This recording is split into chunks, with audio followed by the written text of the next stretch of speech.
क्या भागीरथ की कहानी के पीछे एक आइस एज का रिकॉर्ड हो सकता है? सोचो, अगर मैं तुम्हें बोलूं भागीरथ की कहानी के पीछे एक आइस एज जैसा क्लाइमेट इवेंट छुपा हो सकता है। देखो, मैं ये नहीं कह रहा कि शास्त्र गलत है, मैं बस सवाल पूछ रहा हूं।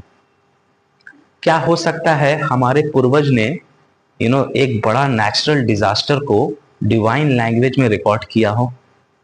आज जो मैं बोलने वाला हूं वो शायद तुमने कभी इस एंगल से नहीं सोचा होगा। तो ध्यान से सुनो। भागीरथ के पिता का नाम दिलीप, दिलीप के पिता का नाम राजा सागर। राजा सागर के 60,000 पुत्र जब भस्म हुए, जब मर गए, तो कहा गया कि उनकी अस्थियां गंगा में बहाने से उनको मुक्ति मिलेगी। मतलब उनके पुत्रों को मुक्ति मिल जाएगी। तो इसका मतलब आप ध्यान से देखिए कि अस्थियां बहाने की परंपरा गंगा में पहले से थी।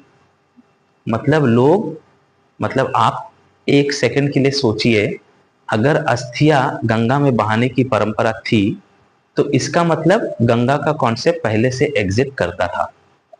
तो फिर भागीरथ गंगा को लाने क्यों गए? क्या लाने का मतलब ये हो सकता है कि गंगा पहले से थी पर अपने पूरे रूप में नहीं थी? हिस्ट्री बताती है कि धरती पर कई बार आइस एज आई। हिमालय रीजन में ग्लेशियर का एडवांस और रिट्रीट बार बार होता रहा। अब इमेजिन करो, अगर उसी दौरान एक मिनी आइस एज आया हो जो 200-300 साल तक रहा हो।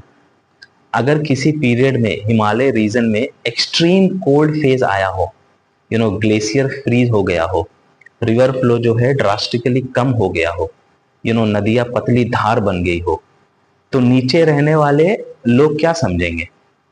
उन्हें लगेगा मां गंगा रूठ गई।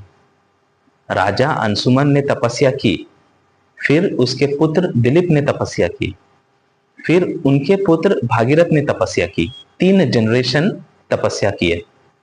साइंटिफिक लेंस से देखो, अगर कोई बड़ा क्लाइमेट शिफ्ट 200-300 साल चलता हो तो 3 जनरेशन लगना नेचुरल है। पहली जनरेशन स्ट्रगल करेगी, दूसरी कंटिन्यू करेगी, तीसरी तक नेचर का साइकिल शिफ्ट होना शुरू हो जाएगा, होने लगेगा। और जब भागीरथ तपस्या कर रहा होगा तब शायद ग्लेशियर मेल्ट होना स्टार्ट हुआ हो। और जब ग्लेशियर 200-300 साल बाद मेल्ट होते हैं तो पानी जो है धीरे नहीं आता, वो वायलेंट फ्लो में आता है, वायलेंट फ्लो के साथ आता है। इसीलिए कहानी में कहा गया है, कहानी में आता है धरती टूट जाएगी।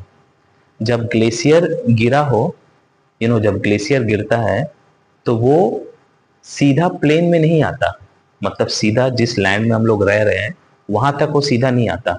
वो पहाड़ों के बीच से गुजरता है। Valley, rock layers, natural channels उसके फ्लो को तोड़ता है और रेगुलेट करता है।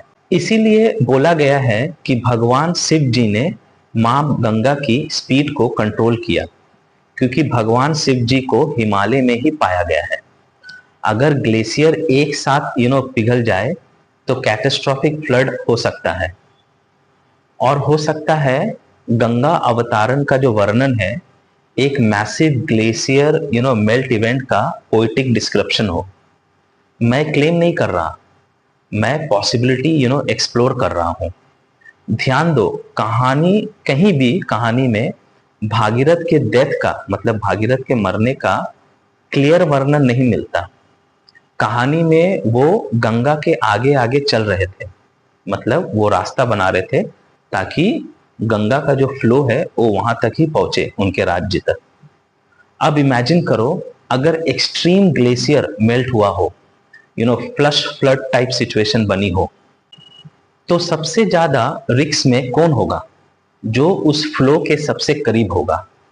क्या हो सकता है भागीरथ खुद उस महाप्रवाह का हिस्सा बन गए हो? इसीलिए उनकी मृत्यु का डिटेल रिकॉर्ड नहीं मिलता कहीं भी। मैं कह नहीं रहा यही सच है, मैं बस सवाल पूछ रहा हूं।